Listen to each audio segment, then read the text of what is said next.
ଏବଂ ଅତିଥି ବୃନ୍ଦ ମଞ୍ଚାସୀନ ସମସ୍ତ ମୋର ନମସ୍କାର।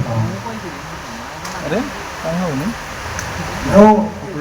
ମାନେ ଆଠଟା ଗୋଟେ ଅର୍ଗାନାଇଜେସନ୍ ମୁଁ କେବେ ଜାଣିନଥିଲି। ପ୍ରଥମ ମୁଁ ସୋସିଆଲ ମିଡ଼ିଆରେ ପ୍ରଥମେ ଯେଉଁ ଟ୍ୱିଟ୍ କରିଥିଲି ଆଉ ସେ ଟ୍ୱିଟ୍ ବୋଧେ ବିପିନ ମୋତେ ପ୍ରଥମେ ଆଠଟା ଅର୍ଗାନାଇଜେସନ୍କୁ ଆଣିବା ପାଇଁ ମୋତେ ପ୍ରେରଣା ଦେଇଥିଲେ ଏବଂ ଆଜି ଆଠଟା ଅର୍ଗାନାଇଜେସନ୍କୁ ଆସି ମୁଁ ଯେତିକି ପରଫର୍ମାନ୍ସ ୟୁଜ୍ କରିଛି ହୁଏତ ମୁଁ ନିଜକୁ ବହୁତ ଧନ୍ୟବାଦ ଗ୍ରହଣ କରୁଛି।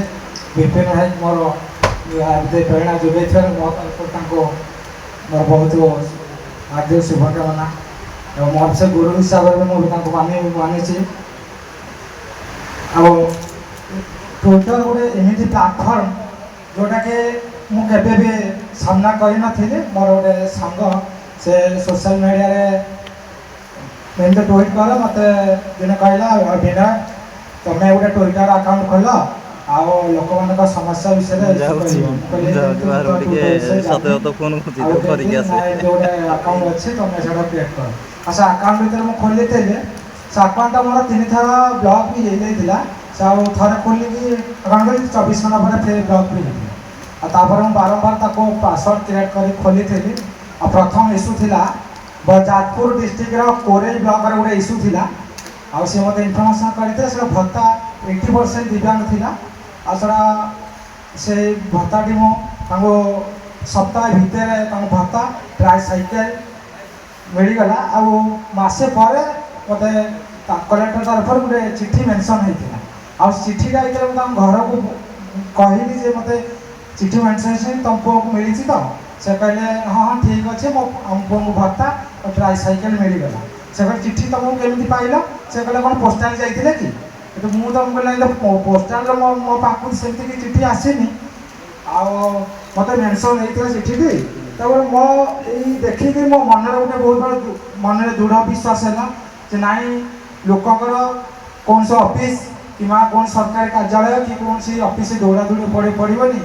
ଏମିତି ଗୋଟେ ଟ୍ୱିଟର ଏମିତି ଗୋଟେ ଭଲ ଲାର୍ଜେଷ୍ଟ ପର୍ସନ୍ ଯେ କି ହଠାତ୍ ଆଉ ବହୁତ ଶୀଘ୍ର ବି ଲୋକଙ୍କର ସେବା ଯୋଗାଇ ଦେଉଛି। ମନ ଧୀରେ ଧୀରେ ମୋର ଦୃଢ଼ ହେଲା ଆଉ ବହୁତ ଭଲ ସମସ୍ୟାକୁ ମୁଁ କରିଛି ଯେଉଁଟାକି 24 ଘଣ୍ଟା ଭିତରେ ଲୋକଙ୍କୁ ଭତ୍ତା ଆଉ 3 ଦିନ ଭିତରେ ଲୋକଙ୍କୁ ପାନୀୟ ଜଳ ସମସ୍ୟା ଆଉ ଗୋଟେ ସପ୍ତାହ ଭିତରେ ଲୋକଙ୍କୁ ଘର ବି ଛିଡ଼ା କରିଛି ମୁଁ ଛୋଟ ପ୍ରୟାସ ତରଫରୁ ନିଜେ ଇଏ କରିକି।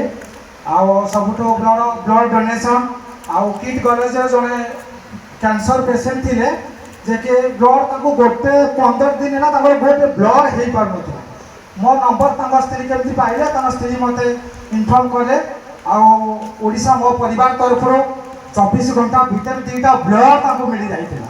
ଆଉ ଯେଉଁ ବ୍ଲଡ଼ ମିଳିଲା ସେ ବ୍ଲଡ଼ ଭିତରେ 3 ଦିନ ସିଏ ସେଠି ସୁସ୍ଥ ହେଇପାରିଲେ। କିନ୍ତୁ ତାଙ୍କ ସ୍ତ୍ରୀ ମୋତେ ଧନ୍ୟବାଦ ଦେଇଥିଲେ ଯେ ମୁଁ ଯଦି ତୁମକୁ ଆଉ ମାସେ ଆଗରୁ ଯଦି ତୁମକୁ ମୁଁ ଇନଫର୍ମ କରିପାରିଥାନ୍ତି ତାହେଲେ ହୁଏତ ମୋ ସ୍ତ୍ରୀ ମୋ ସ୍ୱାମୀ ଆଉ କେତେ ଦିନ ବଞ୍ଚି ଯାଇଥାନ୍ତେ। ଯାହା ହଉ କିନ୍ତୁ ତାଙ୍କ ସ୍ତ୍ରୀ କଥା ଶୁଣି ମୋତେ ବହୁତ ମାନେ ଗୋଟେ ଆତ୍ମବିଶ୍ୱାସ ଲାଗିଲା ଯେ ଜଣଙ୍କୁ 24 ଘଣ୍ଟା ଭିତରେ ଗୋଟେ 2ଟା ବ୍ଲଡ଼ ଯୋଗାଇ ଦେଇଥିଲି।